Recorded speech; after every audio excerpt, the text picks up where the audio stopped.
3 años de vigencia cumplió la Constitución de Montecristi, pero algunos de los fundadores de Alianza País e inspiradores de esa Constitución consideran que en algunos aspectos su letra no se cumple y su espíritu no se respeta. Entre ellos el economista Alberto Acosta, presidente de la Asamblea Constituyente. Economista, buenos días, bienvenido a Contacto Directo. Muy buenos días, Alfredo. Coincido con esa apreciación. Hay muchos elementos de la Constitución que no están siendo cumplidos y otros en los cuales, en lugar de avanzar, se ha retrocedido. Lo grave, diría yo, que es que no se ha dado paso a la reinstitucionalización del Estado, algo indispensable luego de que, con todo el proceso constituyente, hasta la expedición de la Constitución de Montecristi, aprobada por el pueblo ecuatoriano masivamente el 28 de septiembre del año 2008, se dio paso primero a una desinstitucionalización del anterior régimen. Y eso debía haber abierto la puerta para una reinstitucionalización en donde yo veo están faltando muchos puntos y de alguna manera incluso hay un proceso de involución, no de evolución. Su sucesor en la presidencia de la Constituyente, el arquitecto Fernando Cordero, señaló lo siguiente ayer en Contacto Directo. Veamos. En este tema de la nueva institucionalidad, si bien hemos avanzado significativamente, al pueblo ecuatoriano le parece mucho tiempo, y a mí también ahora, que demore tanto, por ejemplo, la nueva justicia. Todavía no tenemos sino esperanzas de que se inaugure la justicia en el Ecuador, con este nuevo Consejo de la Judicatura de Transición, mucho más ágil. El resultado de seleccionar mediante concursos serios, imparciales, a los más probos, a los más capaces. Qué pena que nosotros seamos también víctimas del pasado, es decir, ya somos pasado 5 años en el gobierno y no hemos hecho los cambios que nosotros mismos aspirábamos. Economista, ya todos son pasados. ¿Cuál es el futuro? ¿Seguir con los alargues? ¿Hasta cuándo? Lamentablemente ese pasado tiene que ser motivo de reflexión y de análisis. En el caso de la justicia, lo que señala el presidente de la Asamblea Nacional, se introdujo una transición dentro del proceso de transición. Ya estaba en marcha, a enero de este año, un proceso para cambiar a los miembros del Consejo de la Judicatura y con la participación de la ciudadanía, sin meterle la mano a la justicia, como es lo que está haciendo el gobierno actual, sí va a dar paso a una nueva justicia. Y se cambió el espíritu básico de la Constitución de Montecristi. Se atropelló el principio de independencia de una función del Estado, como es la función judicial, y que tiene ahora que ver mucho el Poder Ejecutivo, y adicionalmente se nos restó a los ciudadanos y ciudadanas el poder de elegir los miembros del Consejo de la Judicatura, que fueron elegidos, gracias a la autorización del voto popular, directamente por el Ejecutivo y también por el Legislativo. En ese sentido yo veo que lamentablemente se han cometido graves errores, sobre todo por no respetar la Constitución de Montecristi. Constitución que fue atropellada, apenas nacía, por quienes debían defenderlo, los miembros del Tribunal Constitucional, que recordemos, se metamorfosearon en Corte Constitucional. Desde ese punto yo creo que desde el inicio se comenzó a atropellar una Constitución que lamentablemente no está siendo cumplida a cabalidad. El movimiento Montecristi Vive se formó a propósito de defender la Constitución frente a la anunciada metida de mano de la justicia, pero la voluntad popular apoyó la propuesta presidencial. ¿Cómo luchar entonces democráticamente contra esta legitimación electoral que se logra al margen de la Constitución? O sea, ¿hasta qué punto es legítimo estos pronunciamientos electorales que están al margen de la Constitución? Bueno, el pueblo ecuatoriano fue convocado a una consulta popular el día 7 de mayo a través de un verdadero engaño. Se dijo que eso iba a ser simplemente una enmienda constitucional cuando era a todas luces una reforma constitucional y debía seguir por otro camino. Pero ya el pueblo se pronunció y ahora hay que esperar que ese proceso concluya y que concluya de la mejor manera posible, pero al paso que va, que avanza muy lentamente y que incluso en su camino hubo otra metida de mano en la justicia por parte del Ejecutivo, cuando se declaró la emergencia de la función judicial.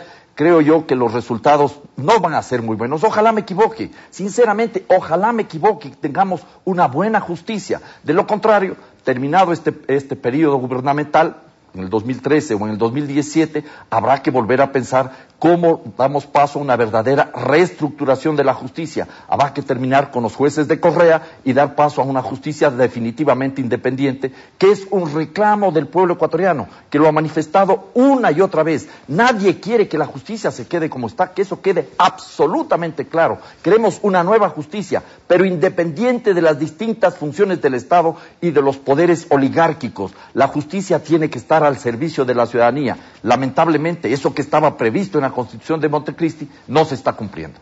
Pero para eso se requiere un pronunciamiento popular que le diga a Correa, bueno, ya basta, ya ha tenido suficiente tiempo y en este tiempo usted no está haciendo lo que prometió, sino que más bien está haciendo lo contrario. Entonces, ¿qué posibilidades y perspectivas y cómo se debe encaminar la lucha hacia un pronunciamiento electoral, hacia convencer al pueblo de esa realidad que usted señala?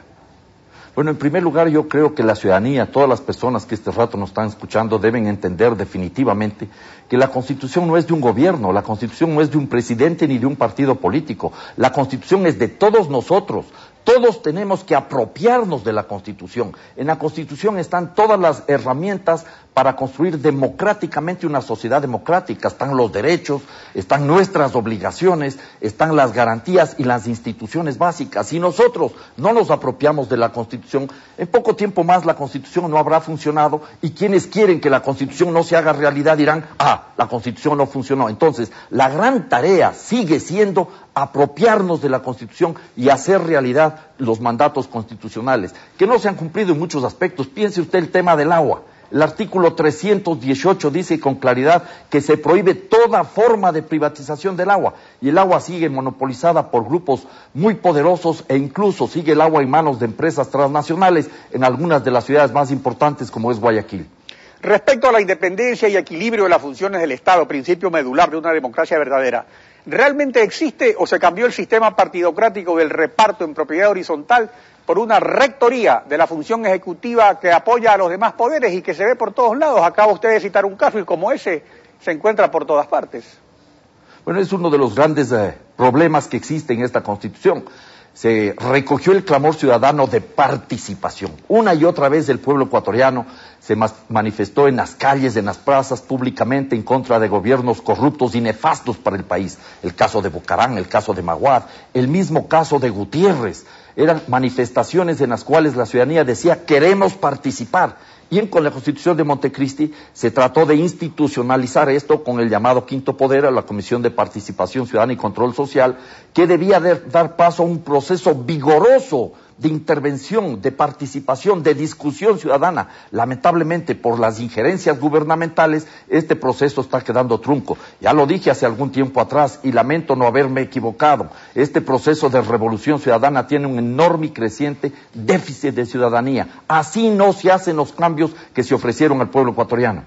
Ahora, es fácil decir que Correa es el gran responsable porque es el líder del movimiento, pero ¿y la responsabilidad de los demás dónde queda? ¿Cómo es posible que se hayan dejado avasallar? ¿A qué se debe? ¿A falta de interés? ¿A corrupción? Bueno, Alfredo, aquí el asunto, ya lo dije de hace un momento, el problema también radica en que la ciudadanía no se apropió de este proceso. Un proceso de revolución ciudadana sin ciudadanía no va a funcionar.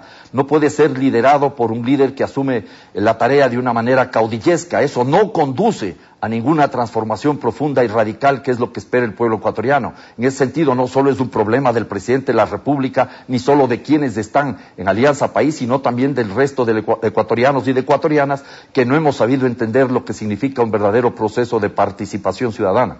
Y que en definitiva son la mayoría, porque cada movimiento tiene un núcleo duro y luego es una mayoría flotante que es la que toma las grandes decisiones. Ahora, volviendo a los casos concretos, la explotación del Yasuní ITT, argumentando que Tiputini es una puntita y Tambococha un bloque vecino que se puede explotar con una misteriosa tecnología de pozos horizontales, y que el presidente Correa ha resuelto aparentemente hacerlo directamente. ¿Qué debe hacer la Asamblea ante este caso, de que el presidente proceda a la explotación sin pedir la autorización y la declaratoria de interés nacional que parece que es inminente? Bueno, yo diría que aparece en el escenario una tercera opción. La opción A era dejar el crudo en el subsuelo a cambio de una contribución internacional que parte del principio de la corresponsabilidad. Los países ricos, mayormente responsables de los problemas ambientales, nos ayudan a conservar esa región preciosa del planeta que es el campo Ispingo, Tambococha, Tiputini y el ITT. La opción B, que es la tradicional, que apoyan los representantes de las empresas petroleras, es explotar el petróleo. Y ahora aparece la opción E, explotar solo el Tiputini, la puntita del Tiputini, y con una perforación horizontal que no es tan fácil ni va a ser posible, creo yo, tratar de sacar el crudo del Tambococha. Esta es la opción E de engaño al pueblo ecuatoriano y de estafa a la comunidad internacional. Yo creo que el señor presidente de la República, si es que quiere explotar el crudo del ITT, sobre todo lo que está dentro del Parque Yasuní, requiere la autorización de la Asamblea Nacional. El artículo 407 es absolutamente claro y mandatorio. El presidente tiene que pedir a la Asamblea Nacional una autorización para que se declare de interés nacional la explotación de ese crudo. Y si no, vamos a una consulta popular. Lo dice dicho artículo. En ese sentido, esa sería la opción C, o diría yo, la opción D, de dignidad. Pero aquí hay un problema. Caso, el pueblo ecuatoriano tendría que pronunciarse. El problema es que para que haya consulta popular también tiene que haber primero la solicitud del presidente. Entonces está redactado esto de tal forma que si él no hace la solicitud y procede a aplicar el plan B, ahí es que justamente le pregunto, ¿qué es lo que correspondería hacer a la Asamblea ante este silencio? Bueno, ahí le corresponde ahí lo que estaría es una abierta violación de la Constitución. El plan B sin autorización de la Asamblea Nacional es totalmente inconstitucional. No es posible, tiene que consultarse a la Asamblea Nacional. Y creo que sería lamentable el mensaje que da el gobierno nacional frente a la comunidad internacional, que le ha engañado, que le ha estafado. Yo creo que ese no es el camino adecuado. El pueblo ecuatoriano tiene que estar vigilante, atento, para defender esa zona maravillosa del planeta, que creo que tiene una serie de valores que no solo son económicos y que son motivo suficiente para una lucha por la defensa de los derechos humanos y, por supuesto, de los derechos de la naturaleza, que es algo que está plasmado en nuestra Constitución. Para usted, que es economista y ecologista, ¿qué tiene de verde el paquete tributario urgente? Bueno, hay algunas cosas interesantes. Alfredo ahora me ha tenido aquí como ping-pong con los temas de un lado al otro, pero le agradezco, me interesa. Hay algunos puntos interesantes en el paquete tributario. Yo veo, por ejemplo, que es buena una medida que impida esta cantidad de botellas desperdigadas por todo el país, botellas de plástico, y esa es por ejemplo, una cosa interesante. Veo algunos elementos también interesantes en los impuestos a los vehículos, donde se combinan impuestos al patrimonio con impuestos ecológicos. Yo veo que por ahí hay algunos elementos interesantes y positivos, y creo que es una primera aproximación para encontrar algunas respuestas, que no son definitivas, desde una perspectiva fiscal a los problemas ambientales. No está solo en juego la posibilidad de recaudar más tributos, ingresos para el fisco, sino de dar señales para ir cambiando los comportamientos de la ciudadanía en base a establecer medidas que permitan un mayor respeto de la naturaleza. Economista, gracias por su participación en Contacto Directo. Gracias también.